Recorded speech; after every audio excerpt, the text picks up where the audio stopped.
There was a time when I thought I was becoming an irritable person. It didn't happen suddenly. There was no dramatic breakdown, not even a single moment where everything collapsed.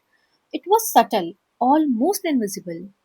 It started with small things. I began waking up tired, not sleepy per se, but tired. Even before my day properly began, there was a heaviness in my chest that I could not explain. My alarm would ring, but often I was already awake, not peacefully, but in an alert mode, as if my body has been waiting for something. Then the honking would start. At first, I never thought much about it. I grew up here, noise is normal, chaos is normal, traffic is normal, people shouting is normal, garbage piles are normal. But one morning, standing at my window with a cup of chai, I noticed how tense my shoulders were. I hadn't checked my phone yet. I hadn't spoken to anyone yet. And yet, my body felt like it was preparing for something. When I stepped outside, the world felt loud, not just in sound, but in energy.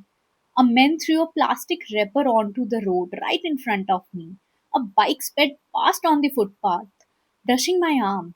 Two cars were arguing with horns. Instead of words, someone spat pan against a wall that was already stained red from the ears due to the same act. I remember thinking, not angrily, just quietly, why does it feel like we all are fighting something? By the time I reached the train station, I had already felt 10 different micro stresses. Pushing through crowds, adjusting to the smell of garbage mixed with exhaust, standing too close with the strangers because there was no choice, listening to loud conversation, louder engines. Nothing dramatic happened that day, and yet by noon I was exhausted. Not because of work, because my mind hadn't rested for a single minute. For months, I blamed myself. I thought I was becoming impatient. Maybe adulthood was just harder than I imagined. Maybe I was not that emotionally strong as I believed. But then something started happening. I noticed I was reacting more sharply to the small things. A delayed reply from a friend irritated me. A small mistake to work felt overwhelming. Even a simple disagreement left me drained for hours. I used to pride myself on being calm. Now I felt constantly on edge. One evening, stuck in traffic for almost an hour, surrounded by horns that sounded less communication wise but more as an aggression, I felt something shifting inside me. It wasn't anger, it was fatigue, the kind that seeps into your bones. I realized that I hadn't experienced a moment of quiet during the entire day, not a single space where my nervous system could just relax. And that's when it hit me. Maybe I wasn't anxious, I was just overstimulated. You rarely talk about how environment shapes emotions.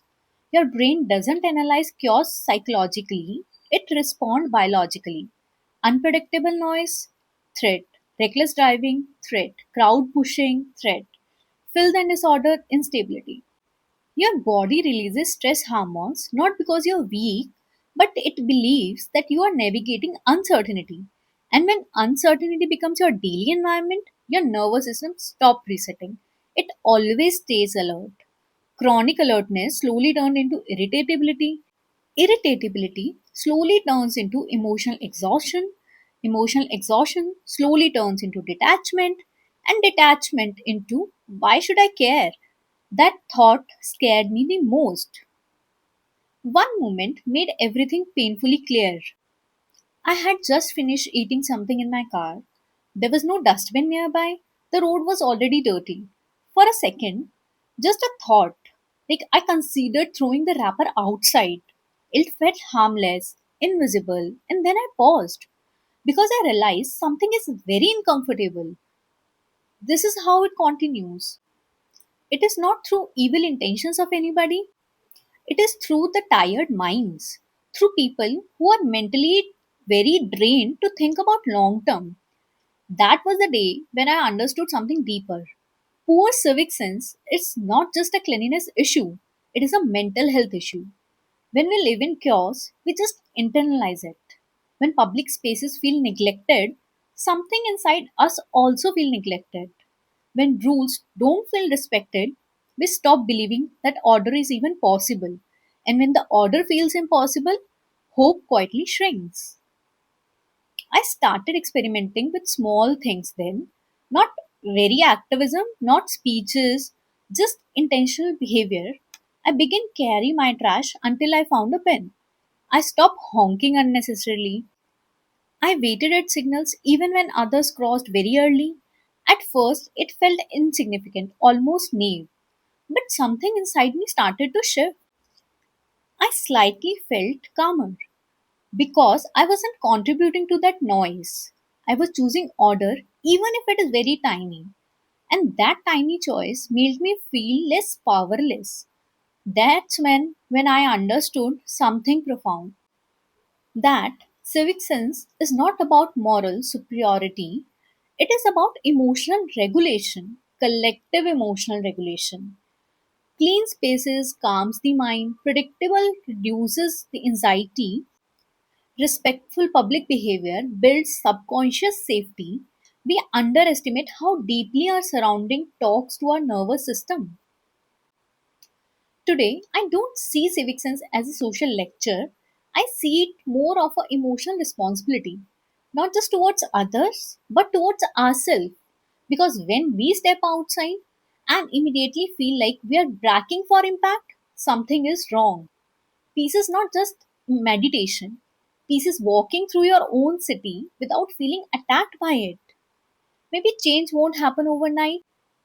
Maybe systems are broken, but every small act of order is a small act of healing for someone else and for you. India है, but कुछ बदल सकता है. Not loudly, not dramatically, but slowly. When we collectively work for improving civic sense, collectively our mental health will be far, far, far better.